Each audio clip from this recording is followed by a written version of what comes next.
Yeah, I think I had a sense of it when I first started, but it's certainly a deeper appreciation for the history of the fire department. Now, we've been here a long time, so it's got a long history. We joke sometimes in the fire service that it's 100 years of tradition not impeded by progress, because we're slow to change on occasion. We joke, we look at some of the older pictures, and you can almost pick out, like, oh, this is who this is, and this is who this is, and you feel like you're a part of those guys, and they're a part of you, even though, they're 120 years ago. It still feels like they're with us and we're with them. It's very cool, and even at Miller Park Station, to walk around the Miller Park Station and imagine what it was like back in the days when the guys were, it's really, really neat. We have so much to learn, and I think tradition is a huge part of what we do, and being able to respect that and to embrace it while still learning and adopting new, innovative ways to do the job. We still have to make sure that we hold on to our past and to the people that forged this trail for us, because we certainly wouldn't be where we are without them. Yeah, the history is something neat. I always say that we don't get together enough with some of our retired firefighters. They offer so much value into years past, and I think we're in an age now where it's easy to forget that value because of advancements that are made, and yet it's not so easy to go back to that. But it's so much easier to be a part of that history and to understand that history, to know where you came from, why things are the way they are today, why the development has changed, why the apparatus is different. And also find the similarities. Even though the technology is advanced and things have advanced, they're also very similar to when they were 20 or 30 years ago, or sometimes even longer than that. It's a link to the past, and it tells you where we came from. Where did the Lynchburg Fire Department start? Why did it start? When did it start? How did it start? And, we've got a lot of documented history of the Lynchburg Fire Department, and we can take a little timeline through the very beginning and just take people on a ride all the way up to today. And there's nothing any more educational or historical that could be put out. Yeah, you look at history, see how things were, see the changes that have been made throughout history, but you can definitely, some of the same hazards exist, and then, yeah, you have that connection there. How did they get around this? How did they train this way? Just learning from them and continuing to learn. Well, not only the department, but the history of the overall fire service. History is great. I love history. I'm not a history buff by any means, but I do love history and what we've done in the past, the way we used to do things, looking back on them, compared to the way we do things now. It's inherently a dangerous job, a very dangerous job, but the things that we do today and the equipment we have and the way that we do our strategies and tactics are so much better and just lend for so much more safety, and we're much more safety conscious today than we were in the past. It's pretty fitting that you ask that, standing in front of the memorial fountain here that represents not just firefighters that the fire service has lost, but actually the ones that have been lost here in the city of Lynchburg.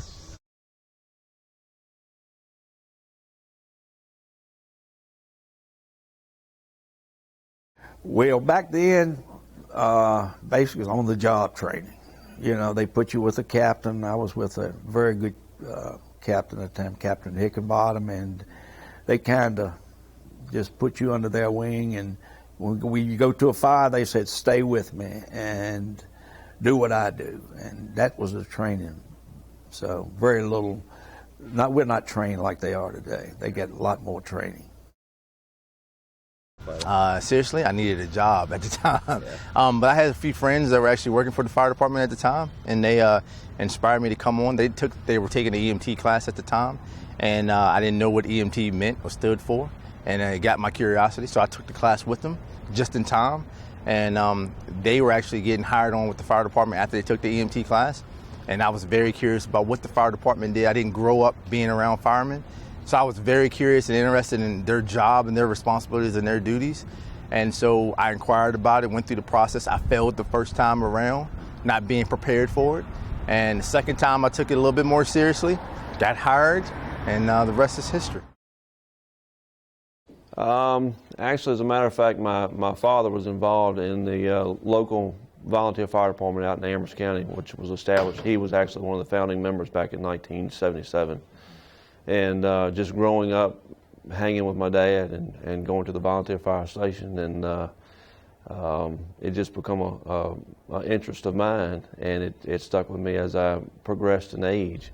And then I was fortunate enough to get a job here at Lynchburg. It's family business. My dad's a fireman, brother's a fireman, cousins, uncles. Just everybody in my family's fireman. I grew up in a firehouse, so kind of get hooked when I was young, and it's just something I wanted to do, help people. The first thing they would do once a rookie would come to work, they'd take you to the nearest hydrant and teach you how to catch a hydrant. And that was your job till you got on-the-job training. You know, I'm the only guy, I guess, that come to the fire department that fell in the fire the first day. What happened? Well, we were pulling a line down behind the house on Plymouth Place, and it was somebody discarded some wire down there, and it was so smoky you couldn't see the fire. We tripped over that wire, and two of us fell over in the brush fire. But of course, we had water on the line, so we, got it out real quick.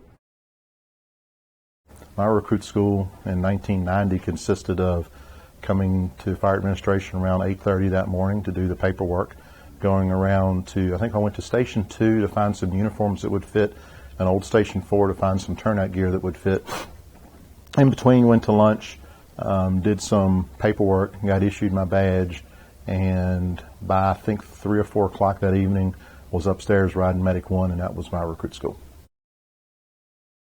I just had the need to, or sort of had the desire to want to help folks. At the college, I started as a resident assistant, so I was sort of in charge of one of the halls in one of the dorms. And just enjoyed being able to counsel people when they needed it, mentor people when they needed some mentoring or coaching to help them get through something in their life that was going on. I just enjoyed being a part of that, and so I think that's kind of what led me this direction.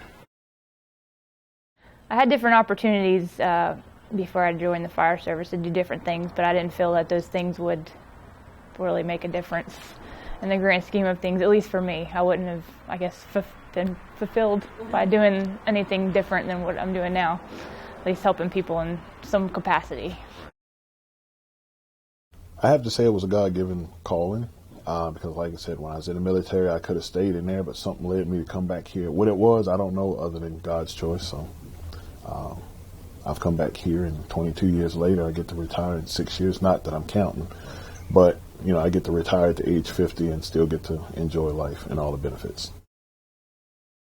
I had an old guy named St. Clair, Jimmy St. Clair. I worked with his wife at the Western Union Company, and he came over and asked me that I want a job, and I have a job. I said, well, come on. And we went up to Miller Park, and I seen all these guys, and they were having a good time, and playing cards and lying to one another and stuff, and just a manly thing. So like the golf group. Well, this don't look bad. And he says, well, you got 24 on and 20. I said, 24 off? He said, you just do it every other day. So I can do that standing on my head. Well, you came to work on your first day, and they said, here's Medic 6. Anytime it goes out the door, make sure you're on it. And, you don't need to put your turnout gear on there because you're not going to fires. You're an EMT on the medic unit.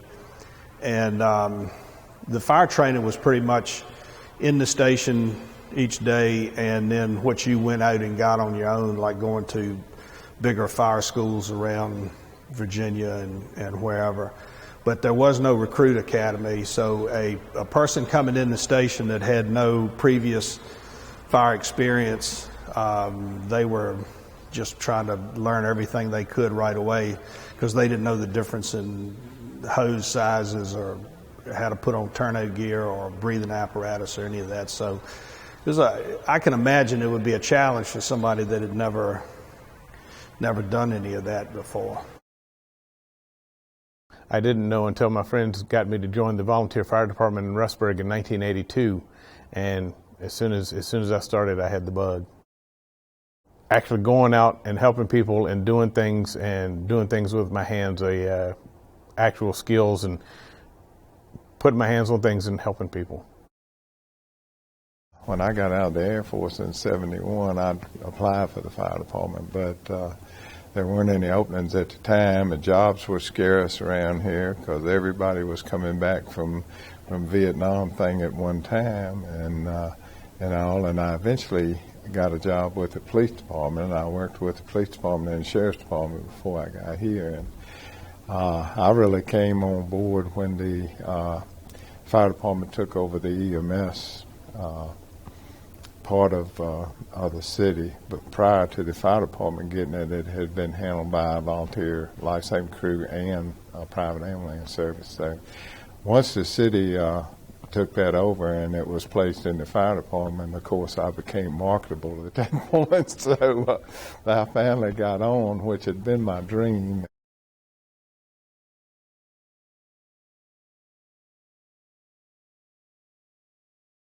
Probably one of the best parts of the job is the fact that it's not predictable, and we have a standard set of things that need to happen in a day's time. I mean, our shift starts at 7:30 in the morning, so we're in usually well before that. We have our gear on the trucks. We spend the first thing in the morning having roll call, so we can set the tone for the day, talk about what the expectations are for what's going to happen today, anything that needs to be passed on from the previous shifts, and then we check our equipment thoroughly at the start of every shift. Safety checks, just making sure everything's in good working order and present. And then we have to get groceries for the day. We're here for 24 hours, so we cook 2 of our meals together here at the station and eat. So food is usually the next thing on our minds after the the required things are done. And then, we kind of share responsibilities, getting the station clean for the day. It's our home. So we have cleaning to do, meals to cook. Sometimes we have public education things to do. Like today we participated in a fire drill at a local school. We go and do safety talks to schools. We go out and pre-plan properties. So typically each workday there's some type of ancillary duty that has to be done in addition to running calls. So of course we run calls as dispatched. And then as the day winds down, we cook supper, eat supper together, clean up. And then usually in the evening we have a little more free time. And we have folks that are going to school, pursuing their education, so they have time to work on those things. Some people like to get together and play sports, just different team building type things in the station. Some of us actually work out. We have gyms in the stations, so we try to keep ourselves in good shape. So a lot of folks, use that opportunity while they're at work. When you come in at 7:30 in the morning, that's about all you know. And after that, you're going to eat really good, and then you really don't know after that. I mean, some days we do absolutely nothing. I mean, other than our station duties and taking care of things there at the station, you just never know what's around the corner. The next minute could hold the big call of your career. I mean, if you're opening the driver door and you're the guy in charge of that truck, it's somewhat stressful because you're going from 2 o'clock in the morning to being asleep, dreaming about whatever, to jumping in that truck and getting up to 60 miles an hour in a truck that cost $500,000, and it's your responsibility to get there safely and make sure everything's taken care of on the truck, and make sure when the fire's over or whatever incident you were going to, you get all your equipment back and all that. I mean, everything about it. I enjoyed running calls, going to fires. It's kind of a weird thing to say that when somebody's having a very bad time. I didn't enjoy the fact that they were having an emergency like that, but the work is very challenging and very rewarding when you go there and you do a good job and get the fire put out and save property and save lives sometimes. The station life was a lot of fun. The work schedule, the 24-hour shift, and then being off 48 hours, while it's not as great as I think people not in the fire service think it might be, it still has some advantages to it, so it was all of that. When I was on the line out in the field, a typical day I'd get to work an hour and a half early every day, because I wanted to be there, and out of respect for the guys that had been at work all night long so that they didn't catch another call and have to spend another hour at work beyond their shift. Come in and put your gear on come in ready to work, put your gear on the truck, and then usually go do paperwork, because at this point in your career there's a lot of paperwork associated with the job. And get ready for the day. Start training, record keeping, washing trucks, maintaining the equipment. I think a big part, we push physical fitness in the fire department, but I think a big part also is your mental fitness, being mentally ready to go, knowing that when you come in for 24 hours, you may not be getting any sleep. So knowing the night before that you need to go to bed earlier so you can get a longer night of sleep. Knowing that you kind of need to block off the first day off, the first few hours, so when you get home, you can lay down and go back to sleep if you need to. The fire captains here at the station, the battalion chiefs, everybody's really good about allowing the medic unit guys to go to bed early. They usually knock off around 2 p.m. And they'll lay down and try to catch them some rest if they're already not out on call. Okay. We're basically in charge of all of the inspections for the city of Lynchburg. It also entails we do all of the investigations in reference of the Virginia Criminal and Law Manual. We basically, when it comes to inspections, we basically do all of the required inspections, which may be not limited to daycare facilities, restaurants, educational facilities, institutions, kind of like the mandatory ones that have to be done by the state in general. Yes, we get a little bit of both. We actually do pre-incidents, we do post-incidents. That's where the inspections come in. We try to prevent any type of blockages from getting out of a structure. Like I said, we make sure there's sufficient lighting, like the exit signs, and an abundant amount of hoarding. You start getting into hoarding, you start interfering with getting out of structures, stuff like that. We train for just about anything you can think of. Our primary function is, of course, fire suppression and the delivery of emergency medical services. But we do, in fact, train for hazardous materials. We go to all sorts of entrapments, automobile accidents. We have a specialized rescue unit that's housed that does hang or rescue, like rope rescue. We train for trench rescue, vehicle extrication, water rescue, just about anything that you can think of. We have a confined space group that trains all the time. We act as a confined space rescue unit, if you will, for the city. So anytime Public Works or somebody's going in a confined space, they put us on alert, so we on standby to respond to that. So we do just about anything you can think of.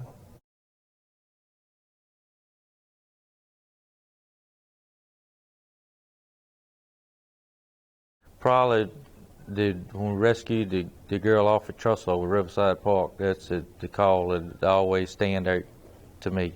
Yeah. Well, we had started the TRT team, I guess it was somewhere around 1998, and I can even remember the date. It was December the 9th of 2000.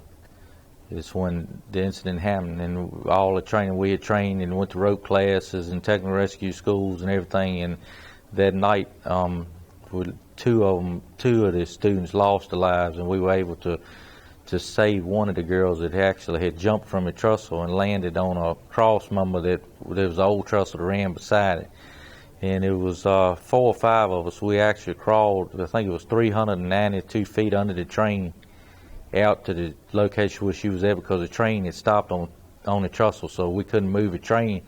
We were afraid that she would fall and not be able to hold on. So we crawled under the train out to her, and we got within maybe 20 feet of her and couldn't get any further because there was a grain car that had a harp on it. So we got up on a flat car that had a tractor trailer body on it, and they moved the train forward. And Captain Ronnie Coleman, now him and a couple other of the firefighters, they set up a rigging system and lowered me off the trestle down to her. I mean, she was probably 20 feet down. She was holding on to a beam, and we were able to get her. But like I said, the other 2 of her friends, they didn't make it. So, but it was a miracle. It was just a miracle that she lived, after dark to jump and land on that beam like she did. It was a miracle in itself.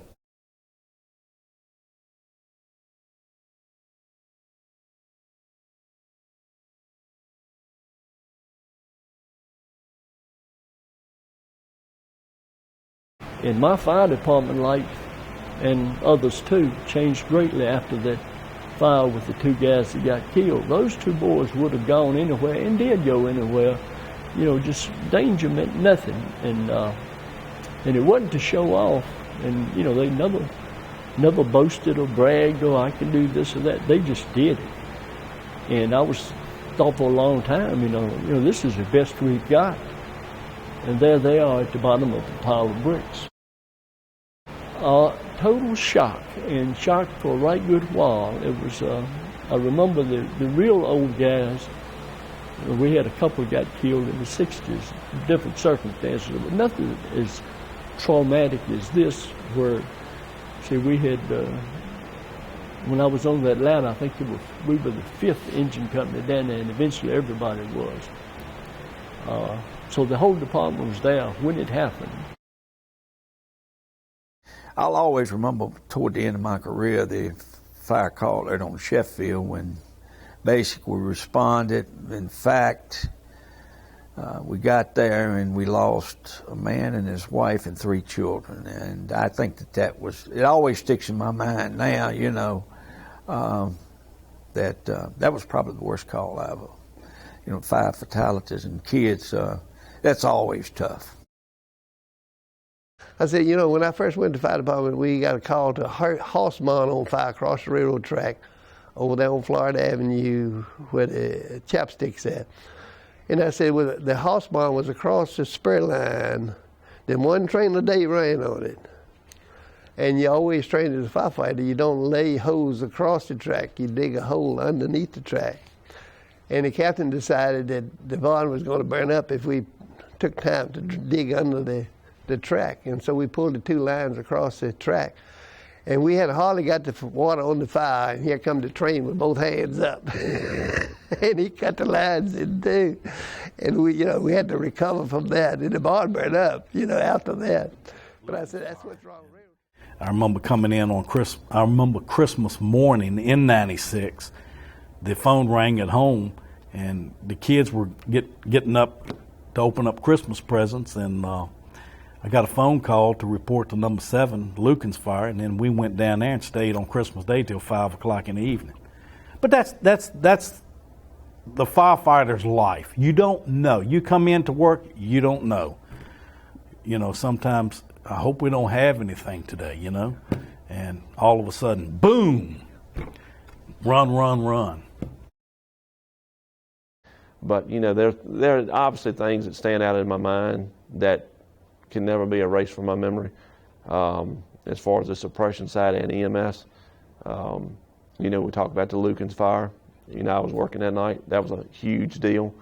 All the train derailments and things of that nature. So, yeah, we could go on and on about specific situations, but to say that one just kind of stands out more than the other, I really can't say that it does. So they're all impactful in their own way. That leaves us something to take away from each one of those situations. And we learn from it, and we build on it, and we make ourselves better from it. Greatest things I think that, I remember was the first time that I, did CPR on somebody and got them back. That was one of the important ones. And then there's a lot of tragic things that you see on the other side of the fence that probably never totally clear out of the cobwebs of your mind, but they're there, and it's part of the job. But you got to look at the good things, the babies that I delivered, the things like that happened, the good times.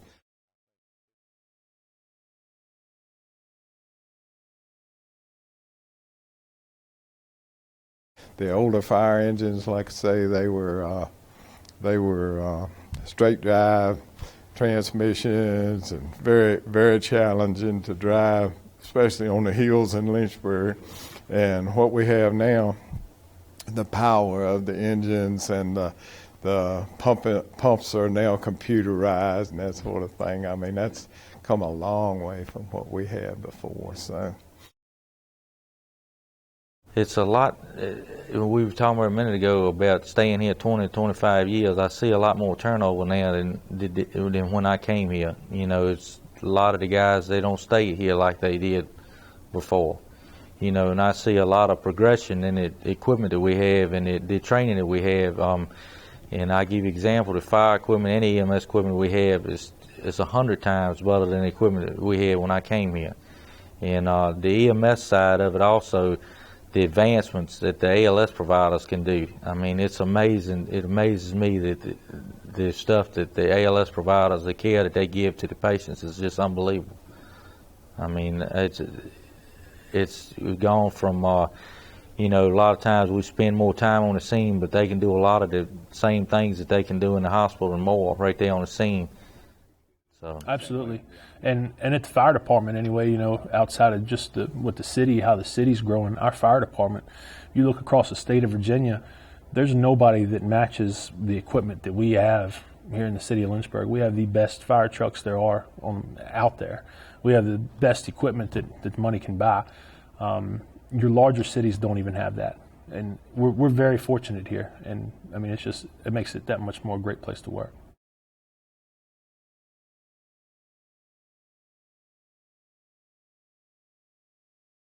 Linda Eagle was the first female hired in uniform. She started out in the fire marshal's office, and I'm not sure about the years, but she went from the fire marshal's office to the medic unit and became an ALS provider, either cardiac tech or paramedic.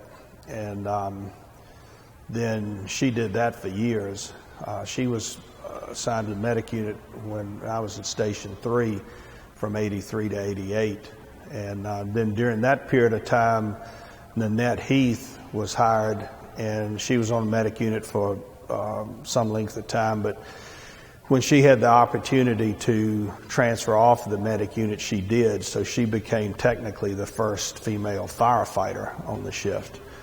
And then she went on to get promoted to captain and battalion chief during her career. She's retired now. Of course, Linda's retired also. And you know, Linda was a ALS provider, and then when we consolidated fire and EMS or put it to where people rode both units, then of course she did that.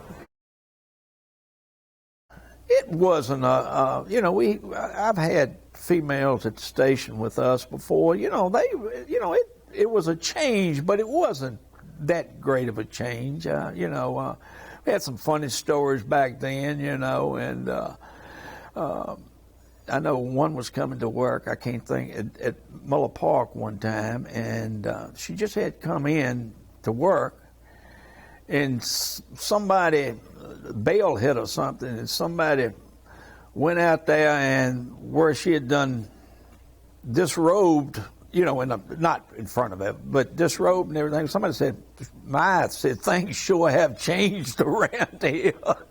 You know, things like that. But no, people really treat them with respect. I don't remember anything, anyone doing anything terrible to a female, you know, at that time, or speaking to them in a derogatory way. I quickly realized, you know, we kidded and played with them, and they took it pretty well. Linda Eagle, they took the joking and the stuff, and it rolled off like a duck. And the first thing you know, I realized it's quite possible in a fair match I couldn't compete with these girls. You know, physically or mentally, they were pretty sharp, and I think I told Carla a while back, but I really appreciated, especially medical callers, even the small ones. Those girls were just as cool. And Nanette Heath, men sometimes around women or babies, you know, doing the right thing sometimes hurt, you know, both parties. And the women had a way with it. And I went to, 1,000 calls with Carla and Nanette and them, and I was so grateful on every medical call that they were there. You've got the restroom facility, sleeping facility situation, and none of the stations in Lynchburg have separate facilities as such, and so that was an issue. And then just the acceptance, you know, some guys said, yeah, if she wants to work here, that's fine. And then others would say, no, I don't want her working here. There were wives that didn't like the fact that now their husband was spending the night at a fire station with a female in the same bunk room. And so there were issues, but I mean, it's all history now.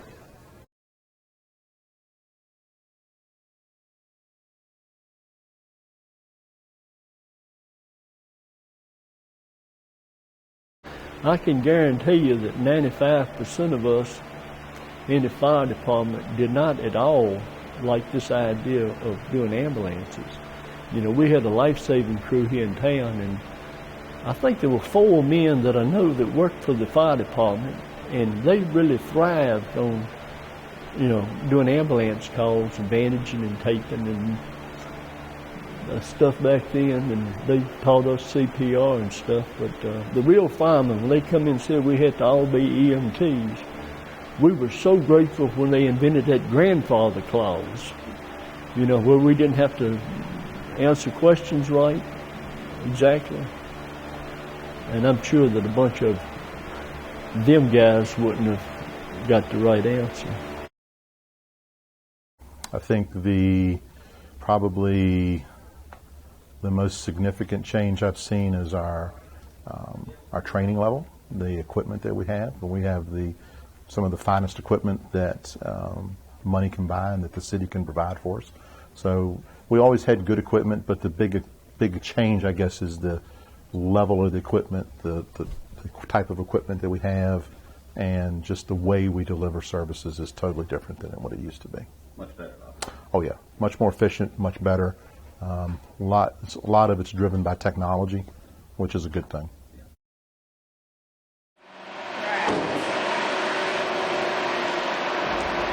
So we used to have medic units that looked like vans. So you really couldn't stand up. You could only sit down or hover over their patient. Now we have nice medic units that have AC, electricity. We have all these different types of equipment now, and you can stand up. It's really nice. We have different compartments in all of our medic units that hold different equipment, and we organize that according to the different treatments that we do. So, like, this is our trauma cabinet. It has anything and everything that we could want for our trauma patients. We have cardiac monitor. This is obviously used for what you think it is, cardiac incidents. And then we have our airway cabinet. Anything that can be used for airway purposes is in that cabinet. We have other cabinets over here to your right that hold our Lucas devices, another trauma bag, a PD bag, also our suction units, our drug boxes, our IVs, equipment, things like that.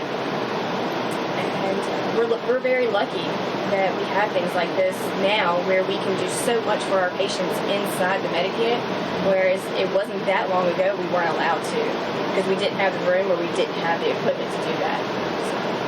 How has all this helped to improve the outcomes for the patients? Significantly. We used to, years ago, go to a call and all we could do was bandage them and throw them in the back of the medic unit and just go to the hospital. And that was 15, 20 minutes of delayed of health care they could have been getting that could have possibly saved their life. But they had to wait because we didn't have the equipment, nor the time, nor the space, nor the approval to do so. Now we are able to fix major bleeds for the most part and stop them from bleeding before they get to the hospital. We can help limit the risk of damage on their heart for heart attacks. We can recognize strokes now and call that in so the hospital can prepare for those patients to go straight to the cath lab, which gets them the help that they need, which then puts them back at home faster. That's our Lucas, that's our cardiac stuff. We used to do manual CPR, where we actually do the chest pumps ourselves. Now we have a machine that does it for us. Very, very significant change in outcome, because as a human, you get tired very easily by doing manual CPR, and the machine never gets tired. So, and they have come to find out that compressions are the #1 key to survival in the CPR. So.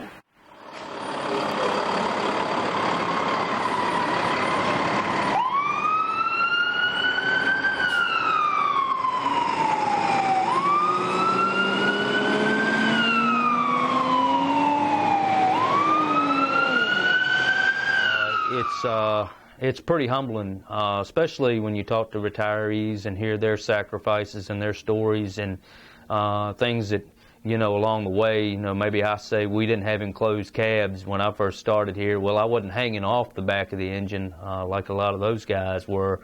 And so, you know, you can just see the progression.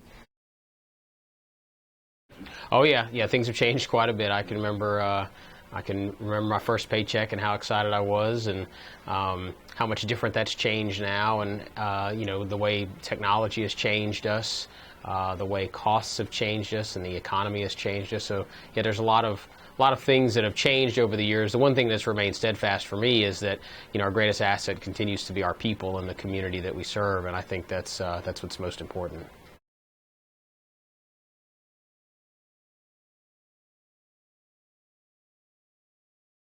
Definitely the camaraderie with everybody. You have your brothers and your sisters here. You work 24 hours at a time. You always have a friend. And then just helping people. I think people are drawn to the fire service because they definitely have that want to help people.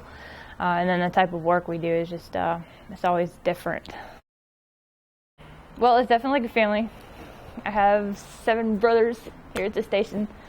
So, I mean, I like the atmosphere. I like the camaraderie. I mean, just like anywhere you're with somebody for 24 hours at a time, you learn each other's buttons, how to push each other's buttons. Some days, somebody will come in and they'll have a bad day, kind of leave them alone or try to cheer them up. Or other days, people come in and everybody will be in a good mood, just joke, sit around, talk, tell stories, listen to old stories of past firefighters, and just having a good time. You know, we kind of pride ourselves in one way, shape, or form in the fire service agitation within the stations, and it's like many of us have probably heard along the way. If they weren't picking on you, they didn't like you. So I took that to be that they liked me. So I can honestly say in my over 22 years of being here, I've never had a day that I dreaded coming to work. Yeah, it's a community within the community. I mean, we live with each other a third of the year. So, you know, 2/3 of the year we're at our regular home, and a third of the year we're at our sort of adopted home. And we all get along like brothers and sisters. Or if you're a supervisor, you're somebody's parent in some respects. And so it is really a family within a family, or a community within a community. We live at the fire station, you know, sometimes for, you know, 24 or 48 hours straight, cooking meals, celebrating birthdays, celebrating other holidays, and also celebrating, you know, things that go on in everybody's personal life. Additionally, we also, you know, take time to comfort each other when they also have difficult times in their personal life. So it's very, very much like a small community. Yeah, absolutely. I mean, I may disagree with you on a political topic or a religious topic, but if we go into a house fire together, you know, I have no doubt that you're going to be able to pull me out, save my life, give me something to live for. So that's never have come across my mind, whether I'm having a disagreement or an agreement with somebody, and whether they're going to be there for me if something ever happens. Yeah, I think you're in the wrong business if you try to come here and do this job and think that, you know, it's going to be one of those things where you can just skate through. Everybody's got to be dependent on each other to do a job when we go to a scene, because we don't all do the same things. I know if something happens to me in a fire that I'm dependent on the people to get me out, and I'm also dependent on the medic crew that's there, who might have been on the engine the day before, to do the best that they can do, you know, for me, just like we do for the citizens. It's amazing. It's hard to explain to somebody who's never been a part of it, and you know, I liken it probably to what I expect, you know, to some degree the military experiences. But when you live in this environment, in these close quarters, and you, more importantly, the types of calls that we run together, the things that we experience together that only we understand, that gives us a certain, I guess, brotherhood that most folks don't understand. But beyond that, it goes so much further than the fire station. I mean, at any given time, you could pick the phone up and call a brother or sister firefighter, whether you need help moving, whether it's your kid's birthday, whether you're going through the loss of a family member, an illness of your own, whatever the need is, they're always willing to step up and meet it. And it doesn't mean that you all get along beautifully all the time, but that doesn't matter. When it comes down to it and you have a need, we fill each other's needs. And that's really the best way I can describe brotherhood, being loyal to one another in all the different ways that you can. We're with each other a third of the year, you know. I don't see my wife a third of the year because of her work schedule and my work schedule. I don't see her that much. So I honestly see these guys, you know, as my immediate family instead of a second family. Yep, and it's that way with all departments, but especially here. I mean, they really look out for each other. It's a good bunch of people to work here, you know, and when you have an illness, you know, not only with what happens here at this department, but you have an illness in your family or something, they really stick together. They really look out for each other and try to help each other in any way they can, you know, and it's good to be a part of an organization. You know that you have an issue or you have a problem that you can call, and help's only a phone call away. So, but that's one of the better things about the fire service. There are guys in this department that not only will, but have dropped everything they've had at the drop of a hat, at the sound of a call, not a call here, but the calls that we may have when we're at home, and they'll come in a minute. It's the whole thing is just a blessing. It's just a blessing. Everybody that's a member here is blessed by the abilities of those around them.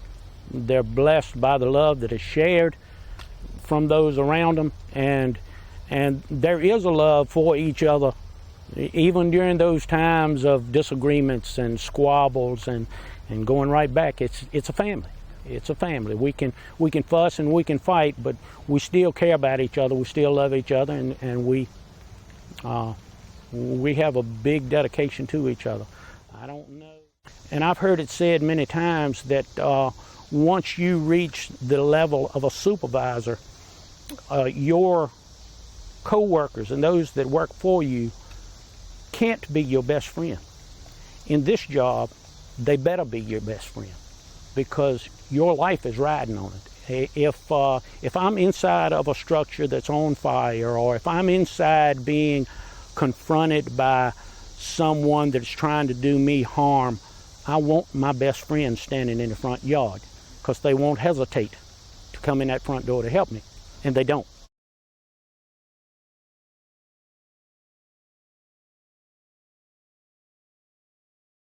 You know, over the years I've had, you know, a wonderful opportunity to help in the community. I've been a part of many people's lives. I see a lot of folks in the community that remember me from calls, have seen me responding to a loved one's home. And I think that's what probably gives me the most gratitude, is not the recognition of, hey, you came to my house and helped me, but the gratitude in, hey, you just came to my house. I sort of look at it like a gift. I've been given a gift to be able to help others, and I just like to share that gift when I can, and make somebody's life a little bit better. Most people take their time when they're picking a doctor for their family, for their parents, or for themselves, or for their children or their spouses, and they trust those people with their lives, and they're very careful about who they pick. They're very particular about who they trust. But in the times that they have the greatest need of their entire lives, potentially, they pick up the phone and they call 911, and they implicitly trust whoever shows up to have an answer to their problem and to fix it. They say find a job or find a hobby, I guess, and you'll never have to go to work a day in your life. I don't work a day in my life. I get to come to work and hang out and drive a fire truck. It's the best job in the world. I'm a local guy. I grew up here. So being able to give back, you know, it means the world to me. It's my feel good, giving back to others.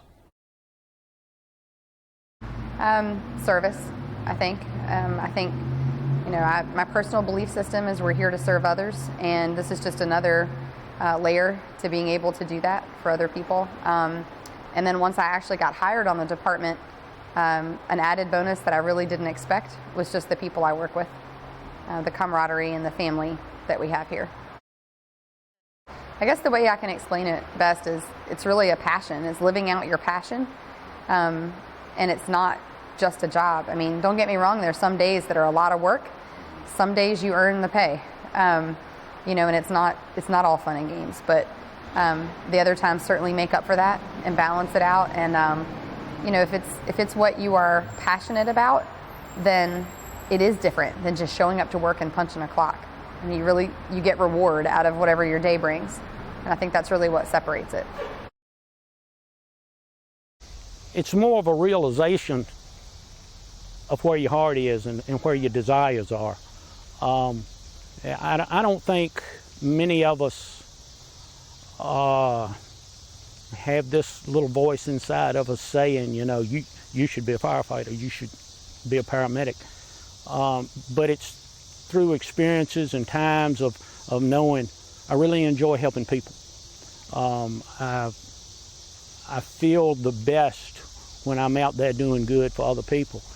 That starts steering us to it. So if you want to call that a calling, yeah, I guess it is. I think it takes some time for you to realize that this is the type of living that you want to be in. It is the knowledge that we are doing something that is helping the community, and we are doing something that does benefit not only the citizens but the visitors and everybody as a whole that come to town. Once, even whether it's volunteer or paid, once you get started into it and helping people, and the excitement of going on the calls, it just gets in your blood and you stick with it. Very seldom you see people to get in that don't last very long. This is a tradition, usually once they get started, they stay here.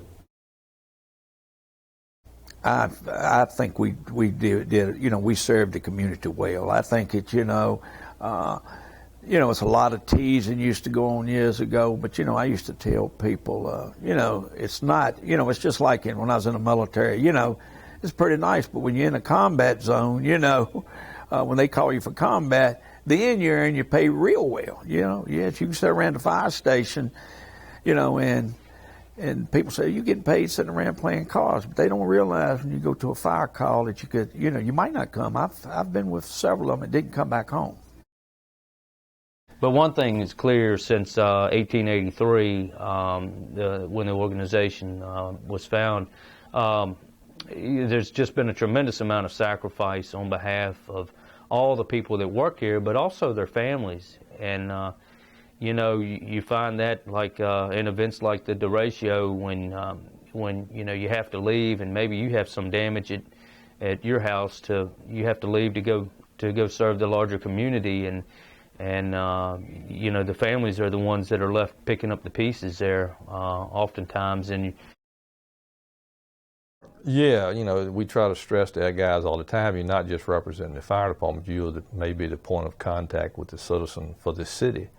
And it's important that you represent the city, or be, as you say, an ambassador for the city, and try to answer their questions or point them in the right direction, because, you know, citizens, they see you in uniform, they know you, they'll ask you questions. It may have nothing to do with the fire service, but, you know, if you don't know, then say, hey, I don't know, but I'll get back with you. I'll provide this point of contact or something to steer the citizens in the right direction. And unfortunately, you know, the people that we see most of the time, whether it's a fire or an EMS call, they're having the worst day of their life most of the time. And just to be able to come in and take a chaotic situation and organize it, straighten it out, come out with a good outcome, I think that's the greatest challenge, you know, of being in the fire service, and that's the part I enjoyed the most.